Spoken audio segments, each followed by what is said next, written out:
कभी मौका लगे शिव महापुराण की कथा श्रवण करने का और अपने जीवन में उतारने का तो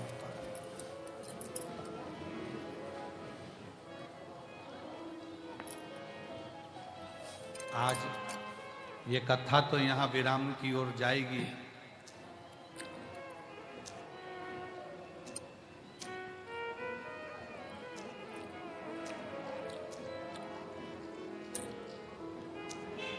तीन तारीख को यहाँ कथा विराम हो जाएगी। 6 तारीख को भटिंडा पंजाब में 1 बजे से 4 बजे तक 12 तारीख तक कथा प्रारंभ हो जाएगी। 12 तारीख और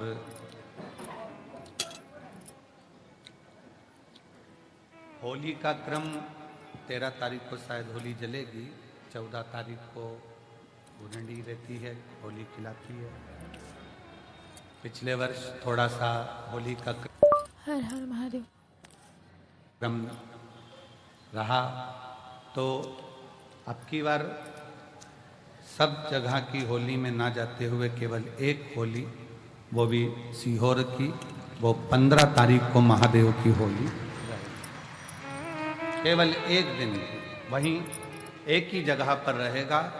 ज़्यादा जगह ना जाते हुए, सावधानी बरतते हुए, केवल 15 मार्च को महादेव की होली सुबह 9 बजे चमत्कालेश्वर मंदिर से 5 मंदिर पर जो केसरिया जल चढ़ाया जाता है वो चढ़ाते हुए जो भी आसपास के शिव भक्त हैं वो महादेव की होली का, आप में से शायद बहुत सारे लोग तो आते ही हैं महादेव होली खेलने के लिए, तो शिव तत्व की ओर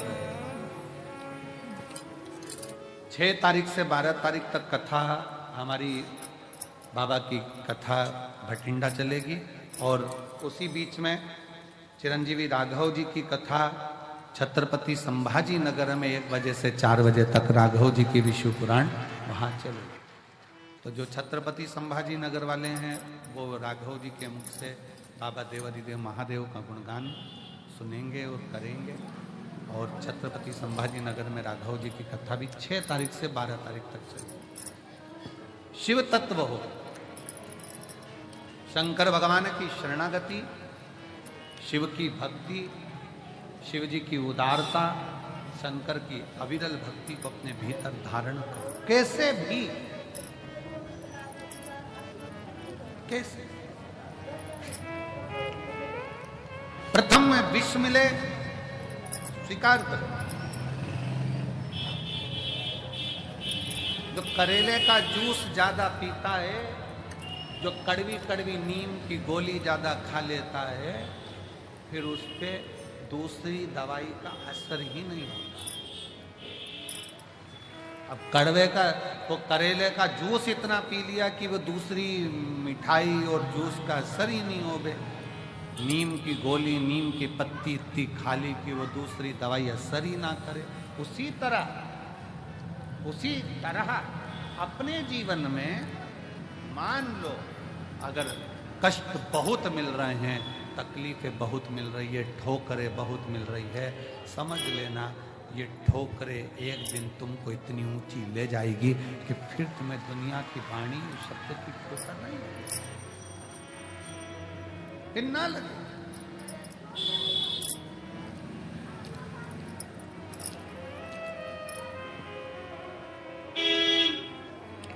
और नैन मिले त्रिपुरारी से मैं उनकी हो गई,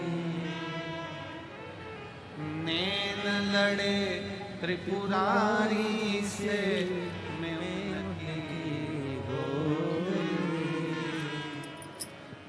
मेरे मन में नहीं है धीर सखी कुबरेश्वर जाऊंगी, मेरे मन में नहीं है धीर सखी कुबरेश्वर जाऊंगी, कुबरेश्वर जाऊंगी सखी मैं सीहोर जाऊंगी, कुबरेश्वर जाऊंगी सकी में सिकोड़ जाओगे, मेरे नैन बरसे नीर सकी में सिकोड़ जाओगे, मेरे नैन बरसे नीर सकी में सिकोड़ जाओगे।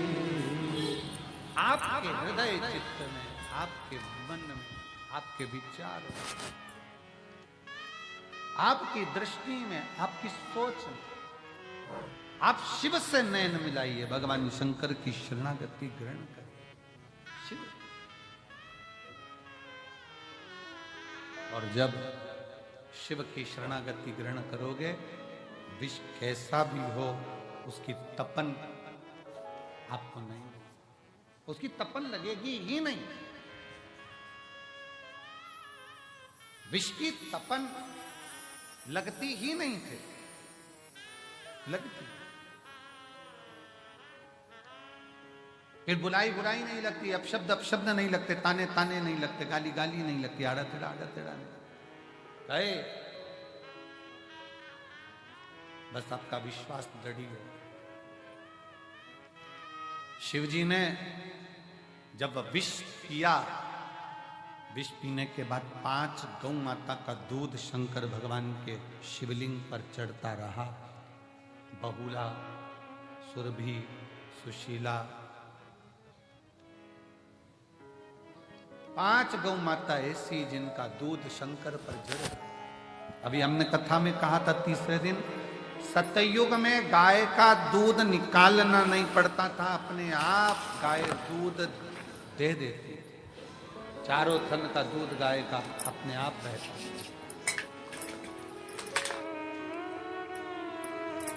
त्रेता में 3 थन का दूध बछड़े को मिलता था, संत साधु सन्यासी को मिलता था।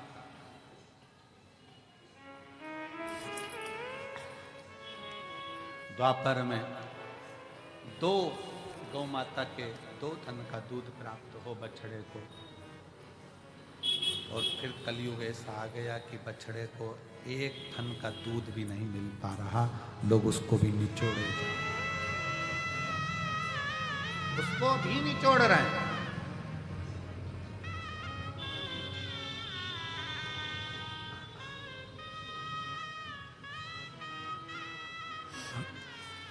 आज के जमाने में, आज के समय में बहुत विशेष ध्यान रखने वाला विषय है। अगर बाबा करुणा करे और कृपा करे और दया करे तो एक बात अपनी जिंदगी में याद करो, अगर तुम्हारे पास में भगवान ने जमीन और मेरा शंकर अगर तुम्हारे ऊपर कृपा करे, कुबेर भंडारी ऐसी कृपा कर दे कि तुम्हारी सबकी 2-2, 5-5 एकड़, 10-10, 8-8 बीघा जमीन हो, शिव ऐसी कृपा करे तुम्हारे ऊपर, तो एक निवेदन जरूर करूंगा इस व्यासपीठ से, अगर बाबा तुमको जमीन दे और जमीन अगर तुम्हें हो, गेहूं तुम खाओ,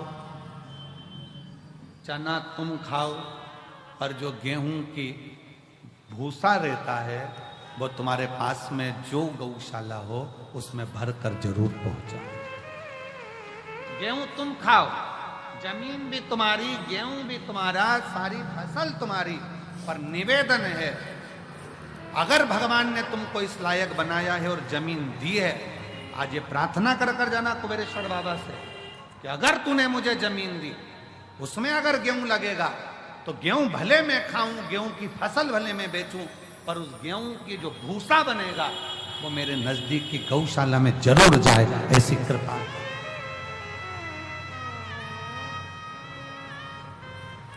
आज गाय के भूसे का गौ माता को जरूरत है।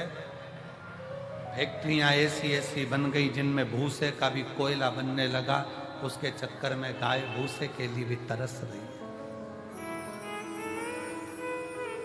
विठलेश सेवा समिति पिछले कई वर्ष से एक नियम लेकर चलती है कि गाय का भूसा जब ज्यादा हम लोग प्रयास करते हैं कि इकट्ठा कर लें, और कोई नज़दीक की गौशाला में भी जब भूसे की जरूरत होती है, जो आप लोग सहयोग करते हो, 1-1 रुपया देते हो, तो नज़दीक में कहीं पर भी कहीं से सूचना आती है तो उस गौशाला में भी भूसा सीहोर की गौशाला से चले जाता है कि वहां गाय भूखी ना रहे,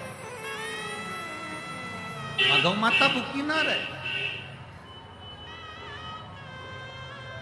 पर कब तक?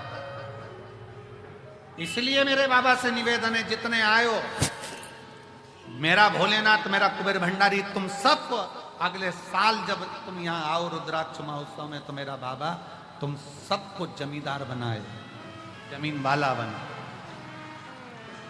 सबको जमींदार बनाए, सबको जमीन बाबा दे, कोई नहीं बचे जिसके पास जमीन ना, खूब दे, 2 एकड़ 5 एकड़ 10 एकड़ 25 एकड़ जितनी मेरे बाबा को देना हो बीघा में, 2-5 बीघा भी दे, तो फसल तुम खाओ, मना नहीं है, सब खाओ, पर उसमें जो भूसा रहे, उसमें जो चारा रहे, वो तुम्हारे नजदीक में जो भी गौशाला हो उस गौशाला को समर्पित करो, जिससे गौ माता।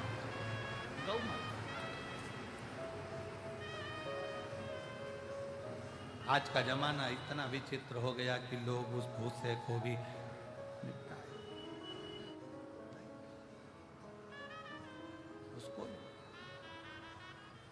शिव कथा कहती है, भगवान शंकर का पावन चरित्र कथा है, शिव महापुराण की कथा कहती है, सतयुग में 4 थन से गौ माता दूध देती है, और वो चारों थन से वो दूध जो प्राप्त होता है वो जीवन का सुख का आनंद का।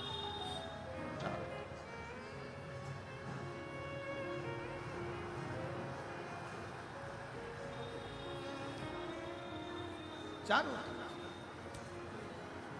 और आज का जमाना कलयुग में बछड़े को 1 थन का दूध तक गाय का नहीं मिलता, वो भी निचोड़ लिया जाता है कि और फिर बछड़े को छोड़ते हैं, बछड़ा पीता है, गाय दूध देती है, फिर वो निचोड़ लेते हैं, फिर बछड़ा छोड़ते हैं, फिर दूध निचोड़ लेते हैं, बछड़े को कुछ मिलता है।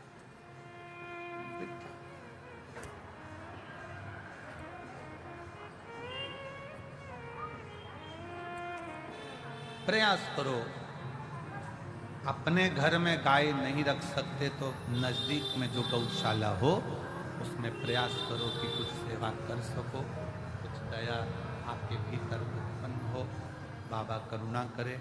वैसे तो मेरा कुबेर भंडारी तुम सबको जमींदार जल्दी ही बना देगा, ये निश्चित है।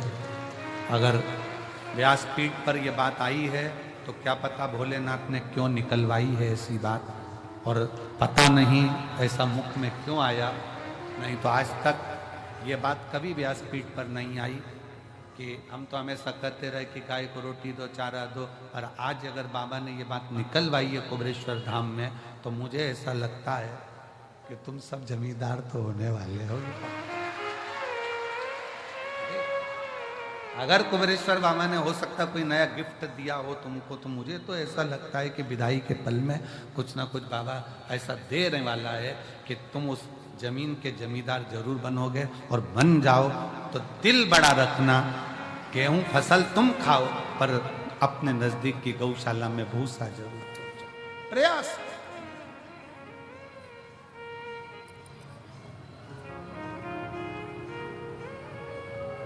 इस कुबेरेश्वर बाबा की भूमि पर क्यों बच्चों के लिए पाठशाला, आने वाले यात्रियों के लिए और आसपास के इतने 50-60 गांव लगे हैं उनके लिए यहाँ चिकित्सा की व्यवस्था, हॉस्पिटल की व्यवस्था, एम्बुलेंस की व्यवस्था क्यों इस धाम पर करी जा रही है कि कोई आए वो अपने भाव से यहाँ पर सेवा ले।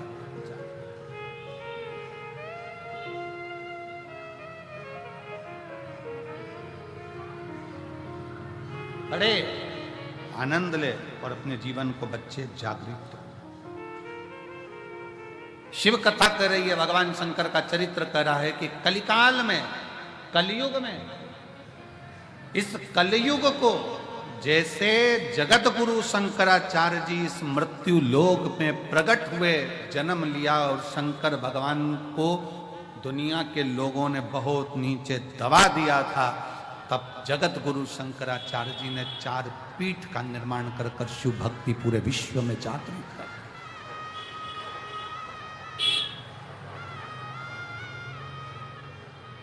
भारत जगत गुरु के पद पर जाकर विराजमान हो गया था जगत गुरु शंकराचार्य जी के टाइम पर। जगत गुरु के पद पर यह भारत विराजमान हुआ। पूरे विश्व में शिव शिव शिव शिव चारों तरफ होता था। और आज बाबा कुबेरेश्वर की कृपा से पूरे विश्व में शंकर की फिर वही लहर, शिव की एक स्तुति पूरे जीवन में आनंद देने वाली चल रही। पूरा बच्चा बच्चा, छोटे से छोटा बच्चा शिव के मंदिर जा रहा है। जब छोटे से बच्चे के हाथ में जल का पात्र देखो, तुम्हारे घर के नजदीक में छोटे छोटे बच्चे शंकर के मंदिर में झाड़ू पोछा लगाते देखो, तो समझ लेना कि अब कलयुग नहीं शिव युग आ गया है। वापिस बदला,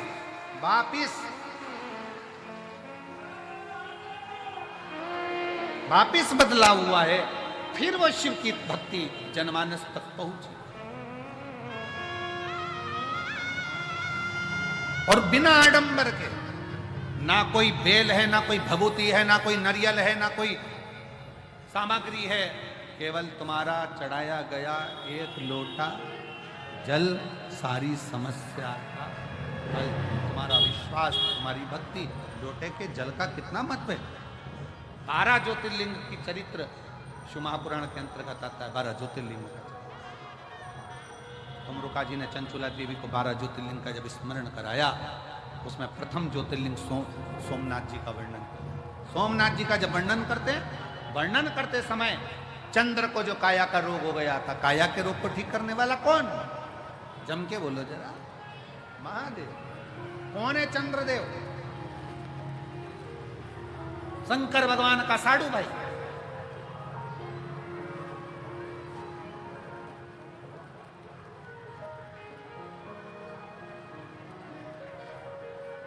दक्ष प्रजापति की कई कन्याओं का विवाह चंद्रदेव के साथ हुआ था।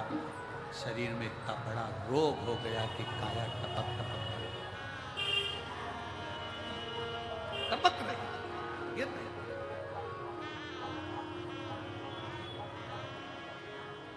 और जब काया टपक कर गिर रही तो कौन? शिव जी को तो लगा कि ये काया टपक कर गिर रही है, ये काया नीचे जा रही है। अब चंद्रदेव की काया जब बिगड़ने लगी तो क्या हुआ? आपको पहले भी कथा में वर्णन किया, आज फिर वर्णन करते हैं कि चंद्र की बुद्धि देव ऋषि नारद की ओर। दिल में दुख हो, तकलीफ हो, कष्ट हो, तुमने किसी को गुरु माना नहीं माना,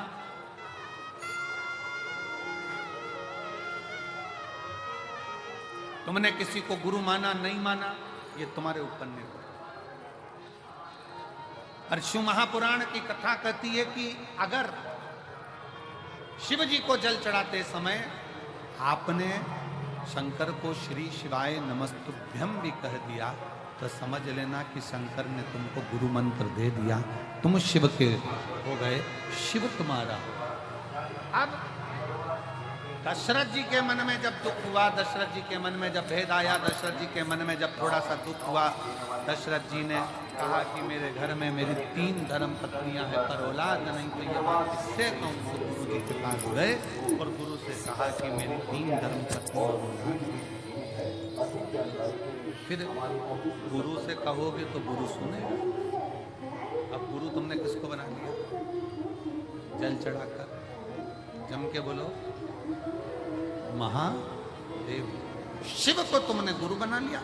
अब जब शंकर जी को गुरु बना लिया तो तुम्हारा दुख तुम किससे कहोगे? किसी दूसरे से नहीं, शंकर भगवान की शरणागति में जाकर। और चाहे सृष्टि को जिस प्रभु ने, वही सृष्टि चला रही। जो पेड़ हमने लगाया पहले, जो पेड़ हमने लगाया पहले, उसी का फल हम पा रहे। रचाए सृष्टि को जिस प्रभु ने, वही सृष्टि चला रहे। रचाए सृष्टि को जिस प्रभु ने, वही सृष्टि आप विश्वास रखकर शिव की शरणागति, भगवान शंकर की शरणागति, किससे कहोगे अपने दुख को? किसी मनुष्य से कहोगे तो चार जगह कहेगा। पहले तो खूब फूली फिरती थी, अब जगत में रोती फिरती है। भले तुम्हारे साथ खड़े हो